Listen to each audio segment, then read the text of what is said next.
फसल शानदार, मुनाफा बेशुमार। जी हम बात कर रहे हैं टार्जन F1 की, जो मुहैया किया है ग्रीन गोल्ड एग्री सीड ने। हम इस वक्त मौजूद हैं सियाल मोड़ के एरिया में और हमारे पास आप देख सकते हैं टार्जन F1 की हार्वेस्टिंग जो है यहाँ पे शुरू हो चुकी है। मेरे साथ फार्मर भी मौजूद हैं और डीलर भी मौजूद हैं। सबसे पहले मैं अपने फार्मर से पूछता हूँ कि इस वैरायटी के बारे में इनके क्या रिमार्क्स हैं। हाँ जी दसो वसल की हो जाए वधिया वधिया ने ठीक है। ਇਹਦਾ वजन की हो जाए ਇਹਦਾ ਵਜ਼ਨ ਕਿਲੋ ਤੇ ਲੱਗ ਕੇ 3 ਪਾ ਤੱਕ 3 पा तक। इसका कम से कम जो वेट है ना वो आधा किलो है और ये कम से कम 3 पा और तक भी इस फील्ड से निकले हैं। हम हमारे साथ हाशिम भाई मौजूद हैं चनाब ट्रेडर सियाल मोड़ से। इनसे पूछते हैं कि इनके क्या रिमार्क्स हैं इस बारे में।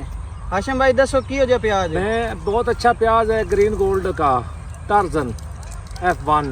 हाँ जी मैंने इनको पहली दफ़ा सियाल मोड़ पे सीड बीज लगवाया है। जी इन्होंने फार्मर ने कहा कि बहुत अच्छा सीड है। कंपनी के नुमाइंदे आए हुए हैं, वो आपका इंटरव्यू ले रहे हैं, सबको दिखा रहे हैं कि प्याज का कैसा है, कि ग्रोथ कैसी है, प्याज कैसा हुआ है। प्याज रंग और साइज में बहुत बड़ा है। ग्रीन गोल्ड ने फिर एक बार साबित कर दिया कि जो ग्रीन गोल्ड कहता है वो करके दिखाता है। इसलिए हम कहते हैं कि ग्रीन गोल्ड जिंदाबाद।